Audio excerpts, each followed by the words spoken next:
kila mtu sawa na uwezo wake na mahitaji yake kuwekeza fedha zake au zile akiba zake.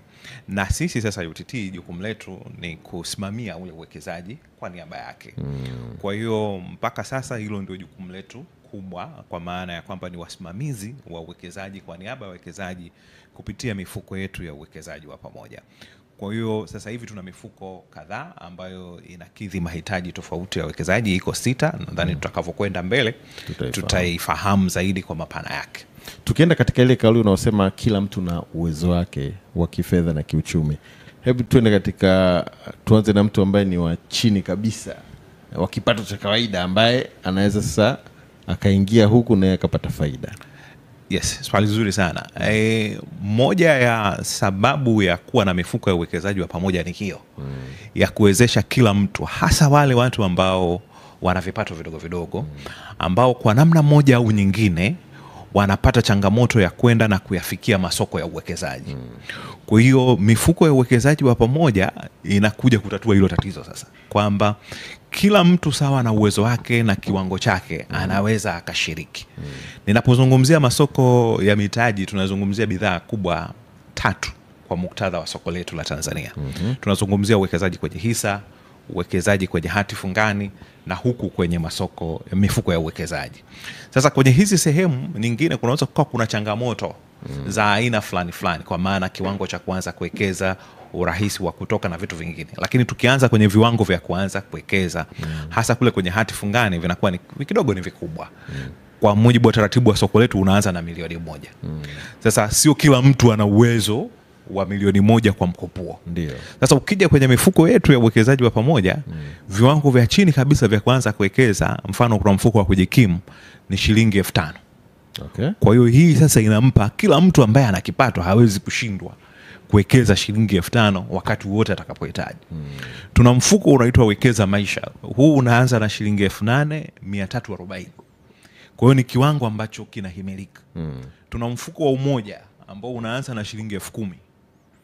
Tuna mfuko wa watoto unaanza na shilingi 10,000 pia. Kuna mfuko wa hati fungani wenyewe unaanza na shilingi 50,000. Na tuna mfuko wa ukwasi ambao unaanza na 100,000. Okay. Kwa hiyo ukiona hivi viwango vya kuanza, cha juu kabisa ni shilingi 100,000. Okay. Lakini sasa baada ya kufanya uwekezaji hizi za mara ya kwanza, hizi ni viwango vya mara ya kwanza. Kwa hiyo mtu anaweza akaendelea tena. Kiwango cha chini karibu kwenye mifuko yote hakizidi shilingi 10,000. Okay. Kwa hiyo kesho amepata tena, anaweza akawa anaendelea kufanya huo uwekezaji kila mara. Kwa hiyo hapo sasa ndio dhana ile tunasema ya kwamba mifuko ya uwekezaji wa pamoja inakidhi mahitaji ya kiuwekezaji ya kila mmoja kulingana na uwezo wake wa kifedha, na anaweza akafanya hivyo mara kwa mara. Okay. Na hili limethibitika kupitia mifuko yetu ya uwekezaji wa pamoja. Unapozungumzia hivyo, twende kwa ule mtu wa shilingi 5,000. Hivi anaweza akawa na malengo ya muda mrefu ya mafanikio, kwa mfano kuja kujenga nyumba ama kumpeleka mtoto wake chuo kikuu, kwa kuwekeza kwenye mfuko huo na kuja kufanikisha huko mbele, kwa sababu sio mtu wa kupata fedha kwa mkupuo, labda kupata ada milioni 3 kwa pamoja na kadhalika. Haswa hiyo sasa tunakuja faida nyingine. Kwa maana ya kwamba mifuko ya uwekezaji wa pamoja inamsaidia huyu ambaye tulikuwa tunamzungumzia sasa, mwenye kipato kidogo kidogo, kwamba ndani ya muda mrefu aweze kukuza mtaji wake kwenye viwango ambavyo ni shindani. Nitakupa mfano wewe umetolea hiyo 5,000, mimi nitatoa hata 10,000, 50,000. Ndio. Kwa mfano mtu ana malengo ya kuweka shilingi 50,000 kila mwezi kwa muda wa miaka labda 5. Maana yake ni kwamba atakuwa kama ameweka kama milioni 4 katika kipindi hicho chote. Lakini tunatarajia kwa sababu huku anawekeza, haweki, kuna faida itapatikana, atakuwa na faida karibu ya milioni 2, ambayo sasa kiwango cha ujumla anakaribia kupata milioni 6. Kwa hiyo sasa ndani ya muda mrefu inampa tija ya kukuza ule mtaji wake. Na mifano halisi zaidi, mfano tuna mfuko wa Umoja. Huu ulianza siku nyingi kidogo, mwaka 2005. Thamani ya kipande ilikuwa shilingi 70. Kwa maana mtu aliyetoa shilingi 70,000 ukagawanya kwa shilingi 70, ana vipande kama 1,000. Lakini leo kipande kimoja ni shilingi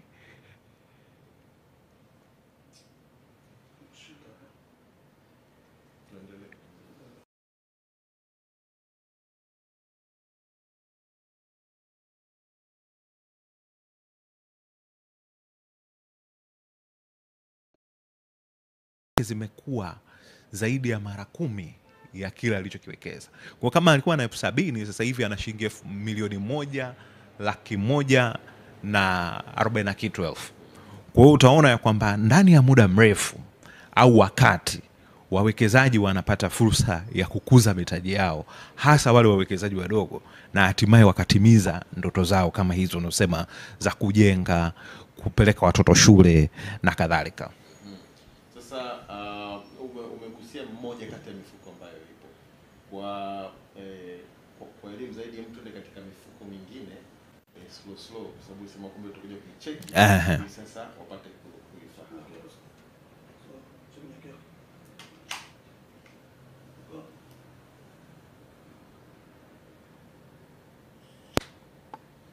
Aha. Kwa hiyo uligusia tuna baadhi ya mifuko ambayo ipo. Sasa tunataka utoe mfuko mmoja ili msikilizaji, mtazamaji East Africa TV apate kuelewa sasa.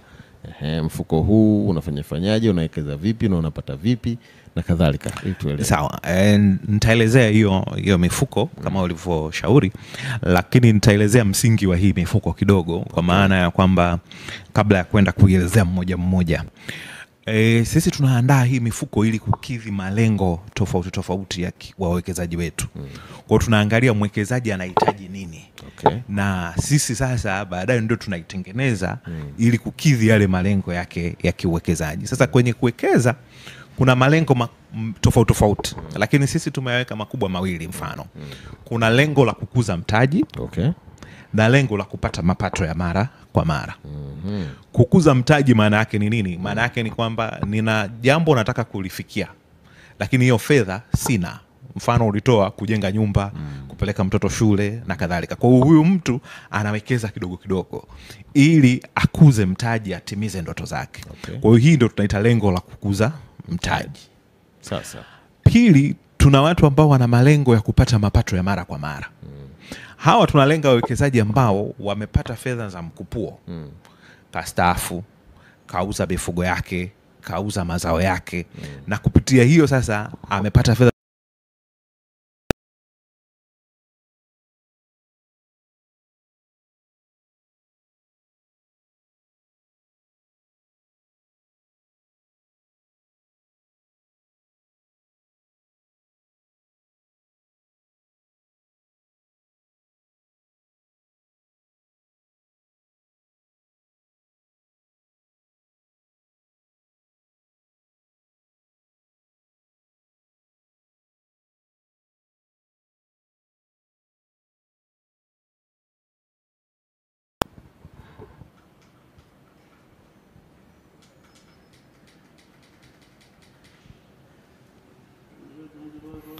aha. Kwa hiyo hao ni watu ambao watapata wanataka kupata mara kwa mara. Miezi 6, kila mwezi, kila baada ya miezi 3, miezi 6 na kadhalika. Kwa hiyo hayo ndio malengo makuu. Okay. Ambapo sasa kila mtu anaweza akajiangalia yeye ana lengo gani katika swala lake la uwekezaji. Sasa kwa kuangalia hizo, lakini pia kuna kigezo kingine ambacho tunakitumia, na hizi ni changamoto za kiuwekezaji, tunasema risks. Kwa maana kila uwekezaji una changamoto zake. Kwa hiyo na sisi tunaangalia, kuna wawekezaji ambao wale wanataka uhakika na usalama mkubwa wa fedha zao, lakini kuna wale ambao pia wanataka faida kubwa na kadhalika. Kwa hiyo tunaangalia hivyo vyote ili kuweza kutengeneza mfuko ambao utakidhi mahitaji. Kuna watu wanataka kuwekeza kwa muda mfupi sana, wengine wanataka kuwekeza kwa muda mrefu. Kuna wengine wanataka kuwa kuna zuio, labda kae ndani ya muda fulani asitoe fedha na baadaye ndio aje kutoa fedha ili kukidhi mahitaji yake. Kuna mahitaji ya vijana, watoto, watu wazima, wafanyakazi na kadhalika. Kwa hiyo vyote hivyo tunaviangalia kwenye kutengeneza na kuhakikisha mifuko yetu inakidhi mahitaji yake. Okay. Kwa hiyo nitaanza kuelezea mifuko yetu kama ifuatazo. Kwanza tuna mfuko wa umoja. Huu ni mfuko ambao kwanza kila mtu anaweza akawekeza kwenye mfuko huu, kuanzia mtu mmoja, taasisi, vikundi na kadhalika. Hawa wote wanaweza kuwekeza, na mifuko hii iko wazi kwa Watanzania waishio ndani ya nchi, nje ya nchi wana Afrika Mashariki wote kwa ujumla wake, Okay. lakini na hadi wana SADC. Kwa hiyo kwa mujibu wa sheria hizi zinaruhusu wote kuwekeza huko. Sasa kama nilivyosema, lengo kubwa la mfuko wa Umoja wenyewe, lengo lake ni kukuza mtaji. Okay. Kwa malengo yoyote yule ambayo mtu anayo. Kwa hiyo kiwango cha kuanza kuwekeza pale ni shilingi 10,000. Okay. Na kiwango cha nyongeza pia, kwa maana kwamba ameshafanya ule uwekezaji wa awali, anataka kuendelea kuongeza, pia ni shilingi 10,000. Hakuna ukomo wa kuwekeza. Kwa hiyo wewe tu utaamua sawa na mahitaji yako, lini uwekeze, lini utoke na kadhalika. Na ukitaka kutoka pia, kwa maana ya kwamba umewekeza sasa, umefikia malengo yako na unataka kutoka, kawaida baada ya kupokea yale maombi ya mtu kutoka, na hii ni karibu kwenye mifuko yetu yote kasoro michache, tunatumia ndani ya siku 10 za kazi kumlipa yule mwekezaji fedha zake ili aende akidhi yale mahitaji yake. Kwa kifupi tunaweza kusema huu ni kama mfuko wa akiba ya mtu. Huku ni zaidi ya akiba, kwa sababu huku tunawekeza. Okay. Kuna tofauti kati ya kuweka na kuwekeza. Kuweka ni kama ningekuwa naweka tu shilingi 10,000, kesho nikiweka tena shilingi 10,000, kesho kutwa tena naweka shilingi 10,000. Haiwezi kuongezeka mpaka niongeze hela nyingine. Unaelewa? Okay. Hiyo ndio dhana ya kuweka. Kwa hiyo wewe una kibubu chako, una bank account yako ya kawaida, unaweka 10,000, kesho umeweka 10,000, ina maana 20,000. Hauwezi kuikuta iko 22,000. Sawa sawa. Sasa huko kwenye mifuko ndio tunasema kwamba hebu iwekeze. Uiwekeze ili iongezeke. Sasa uweze kupata faida ya ziada. Kwa hiyo labda nielezee kidogo hiyo dhana. Kwenye dhana ya akiba ni dhana nzuri. Kwa maana akiba maana yake nina shilingi 10,000, nina pato la shilingi 100,000, nikasema naweka shilingi 10,000 pembeni. Kwa hiyo ninabaki na shilingi 90,000. Kwa hiyo ili niweke tena akiba, maana yake itasubiria tena nipate hela nyingine niongeze pale. Kwa hiyo itakuwa labda 10,000 nyingine 20,000. Kwa hiyo pale nimefanya jambo zuri, nimeweza kuweka akiba. Lakini sasa kwenye mifuko ya uwekezaji wa pamoja, tunachokisema ni kwamba sasa ile akiba ulioiweka ndio tunataka sasa uiwekeze. Okay. Ili iongezeke. Sasa sababu za kuwekeza ni nini? Kubwa ni 2 za kiuchumi. Tunasema tunashauri watu wawekeze fedha zao. Kwa maana ya mwekezaji anachokifikiria cha kwanza ni faida. Ndio. Apate faida. Lakini cha pili, kwa sababu ni fedha, tunataka mwekezaji aweze kutunza thamani ya fedha ili pale atakapotaka kuja kutimiza malengo yake ya kiuwekezaji, ile fedha iwe na thamani sawa na wakati ule. Sasa mfano, nikiwa na shilingi, mtu alienda sokoni na shilingi 20,000 miaka 5 nyuma, akaenda kununua mahitaji yake kadhaa sokoni, mfuko wake utajaa. Sawa? Ndio. Au kujaa sawa na yale mahitaji, alikuwa na mahitaji 5, akaenda nyanya, vitunguu, sijui nini, atajaza full. Akajaza mfuko miaka 5 iliyopita kwa shilingi 20,000. Swali linakuja, je, leo akienda na 20,000 ile ile akanunua mahitaji yale yale aliyoyanunua miaka 5 iliyopita, sio rahisi akajaza. Je, mfuko utajaa? Hapana. Nini kimesababisha mfuko hujajaa? Tunasema ni mfumuko wa bei. Ile hali ya kupanda kwa bei ya huduma na bidhaa kwenye uchumi. Sasa uzuri kwenye uchumi wetu wa Tanzania, mfumuko wa bei uko kwenye 3% hivi kwa mwaka. Sasa ukiwa na akiba umeiweka tu, maana yake ni nini? Maana yake inapoteza uwezo wa kufanya manunuzi kwa 3% kila mwaka. Ndio. Sasa sisi tunataka iwekeze sehemu ambayo utaweza kupata faida zaidi ya 3%. Sawa.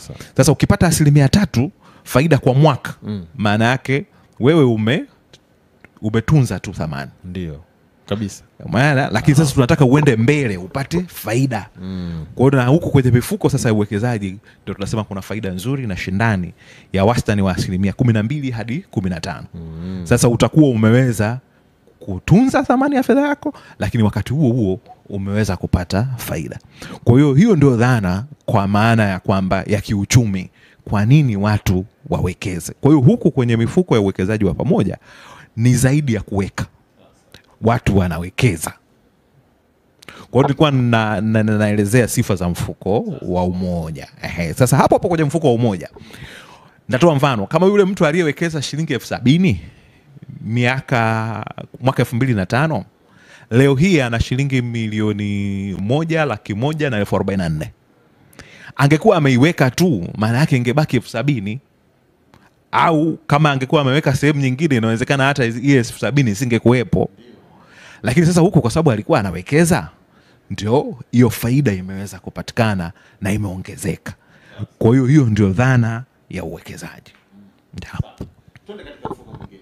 Mfuko mwingine ni mfuko wa watoto, na mfuko huu ni makususi kwa ajili ya wazazi kuwawekezea watoto. Ingawaje kwenye mifuko yetu mingine pia wazazi wana fursa hiyo ya kuwawekezea watoto.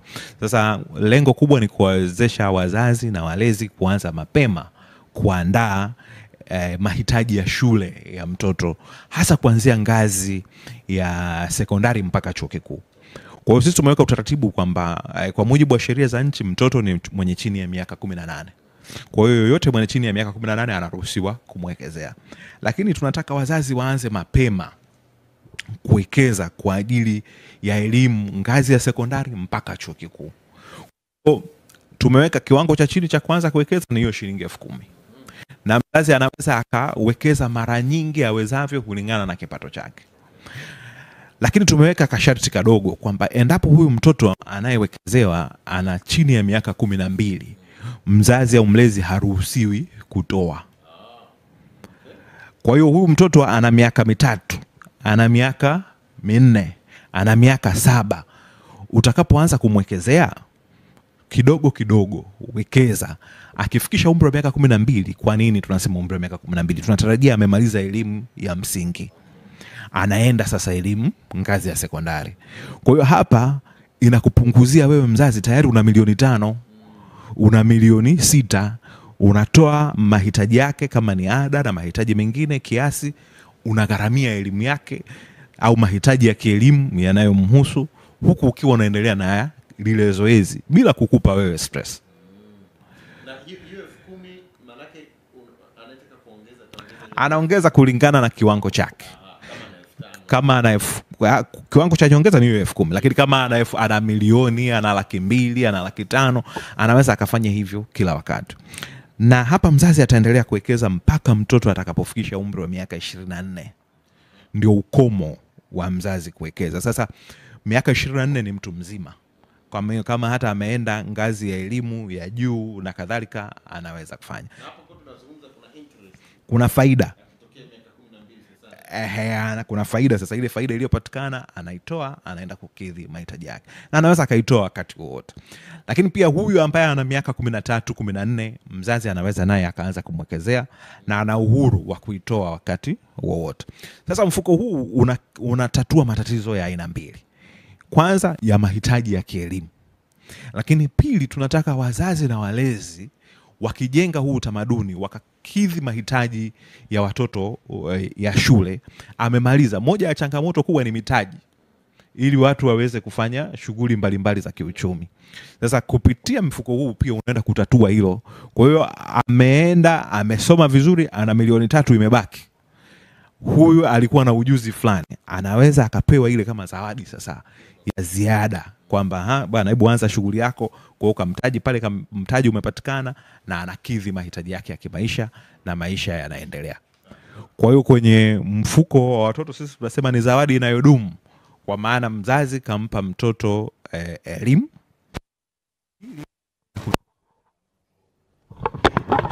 mahitaji ambazo zinamsaidia yule mtoto kuweza kumudu changamoto za kimaisha na hatimaye kuweza kutimiza ndoto zake na kuendelea na maisha yake.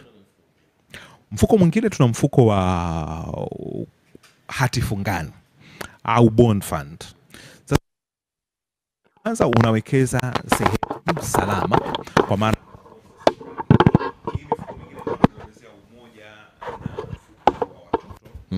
hii ina mchanganyiko wa uwekezaji kwenye hisa, ndio, na kwenye dhamana za serikali za kudumu.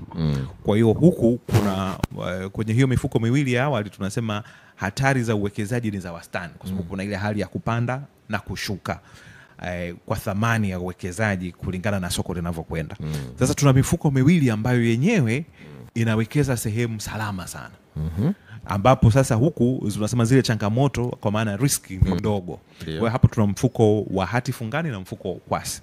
Sasa mfuko wa hati fungani unatupa faida mbili zote kwa pamoja tunazipata. Kwanza kwa wale ambao wanahitaji kukuza mtaji, lakini pili kwa wale pia ambao wanahitaji kupata mapato ya mara kwa mara. Kwa kuna mipango mitatu kwenye mfuko wa hati fungani. Kwanza kuna mpango wa kukuza mtaji ambao mwekezaji anaanza na 50,000 na baada ya hapo anaweza akaendelea kuwekeza kidogo kidogo shilingi 5,000 minimum, kiwango cha chini. Sasa Lakini tuna wawekezaji ambao wale tulisema awali malengo yao ni kupata mapato ya mara kwa mara. Kwa hiyo hapa kuna gawio kila mwezi. Kiwango cha chini cha kwanza kuwekeza ni milioni 10. Alafu kuna gawio kila baada ya miezi 6. Kiwango cha chini cha kwanza kuwekeza ni milioni 5. Sasa hapa tunamlenga nani? Hapa kwenye mipango ya gawio tunawalenga watu wote ambao wanapata mapato ya mkupuo. Kwa hiyo mfano nitatoa na kwa sababu tunaenda kesho kwenye Mei Mosi na wafanyakazi tunahusika hapa. Sasa wafanyakazi atafanya kazi, mtu atafika wakati atastaafu. Sawa, akistaafu kutokana na mfumo wetu atalipwa pension ya mkupuo ile. Mathalan analipwa milioni 70. Sasa tukisema akipata milioni 70 lakini anapata pension yake ya kila mwezi, anavitega uchumi anavifanya, hii milioni 70 asipokuwa na utaratibu mzuri inaweza kaiuka ndani ya muda mfupi. Kwa hiyo haya, chukua milioni 20 kafanye mambo yako. Milioni 50 wekeza kwenye mfuko wa hati fungani au bond fund. Hapa kila mwezi tunatarajia mwekezaji apate faida ya wastani wa 1%. Kwa hiyo milioni 50, 1% yake na 500,000. Kwa hiyo kwanza atakuwa na uhakika, mfano ana uhakika wa 500,000 kutoka kwenye mfuko wa hati fungani UTT. Ndio.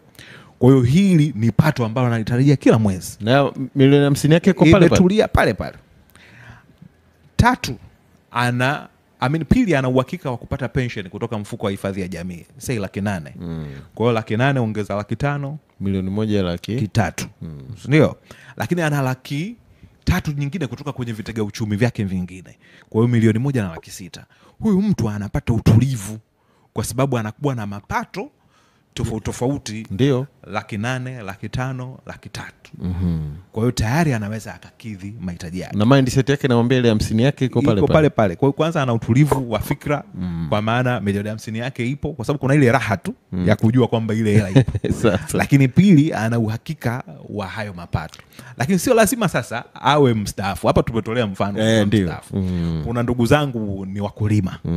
Kwa hiyo mazao ya msimu ameuza, amelipwa korosho zake kule milioni 20, milioni 50 na kadhalika. Kitokea chap.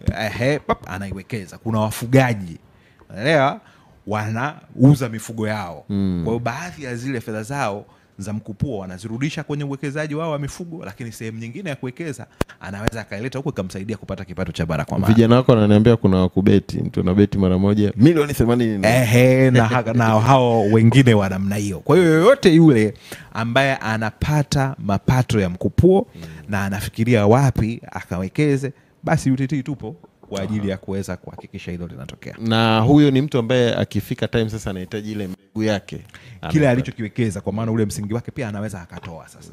Wakati wote anaweza akatoa yote au kiasi.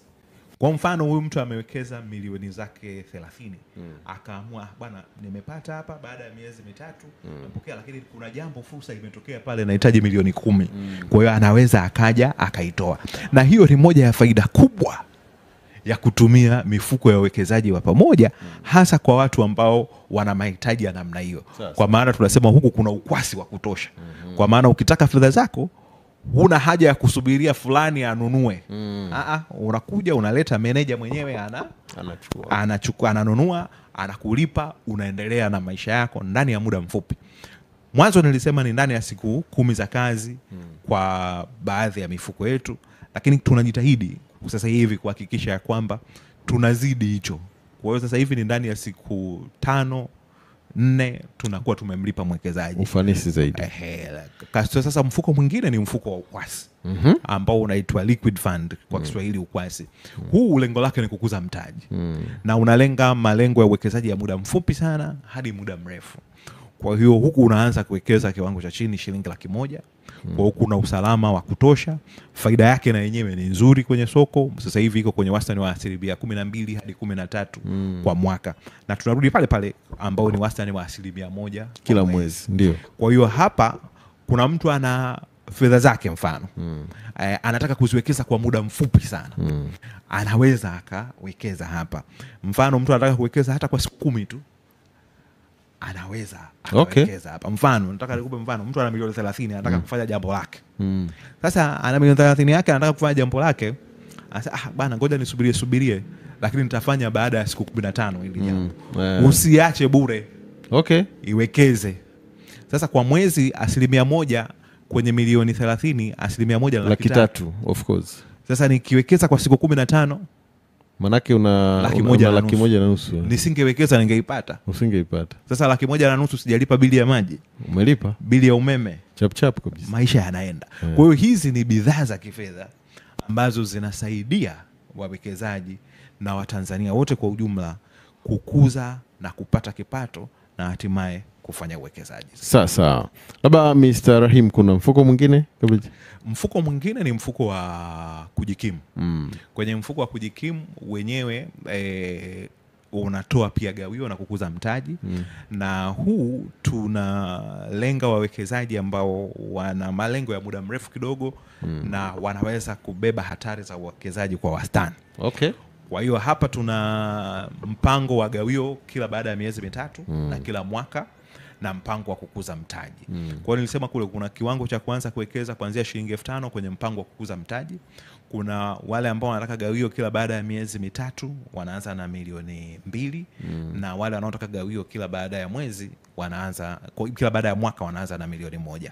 Kwa hiyo huku sasa utaona kuna muda kidogo kwa maana miezi 3 na mwaka na kukuza mtaji, tofauti na kwenye bonde ambapo kuna kila mwezi na kila baada ya miezi 6. Kwa hiyo sasa labda swali sasa wewe. Kwa hiyo kwa ujumla ni baadhi ya mifuko ambayo iko hapo ITT. Na ni kwa jinsi ambavyo unafuatilia ni mifuko ipi sasa Watanzania wanachangamkia kweli? Mifuko yetu yote Watanzania wanachangamkia. Sasa kinacho tofautisha ni mahitaji. Kwa hiyo sisi mwekezaji akija ni jukumu letu kusikiliza mahitaji yake na kumshauri. Na kwa sababu mifuko yetu yote imekuwa ikitoa faida nzuri na shindani ili kukidhi yale mahitaji yao. Sasa Mr. Rahim, baada ya kutoa hiyo elimu leo, ambaye amekusikiliza na anasema sasa natamani bwana niingie huko ili na mimi nione yanayojiri, anatakiwa afanye nini sasa hivi? Kwanza ni jambo jepesi sana. Hata kama mama pale sasa hivi anaandaa chai yake, kaelewa, amependa kujiunga na mifuko yetu, tuna njia kadhaa. Njia ya kwanza ni kutumia msimbo. Hii unapiga namba nyota 150 nyota 82 alama ya reli. Hapa unafuata hatua chache sana, kama hatua 4 tu. Kwamba wewe utaenda kufungua account, utaandika majina yako, tarehe, mwezi, mwaka wa kuzaliwa, utachagua aina ya mfuko unaopenda, utapata account number. Baada ya kupata account number ya mfuko husika unaweza ukaanza kuwekeza.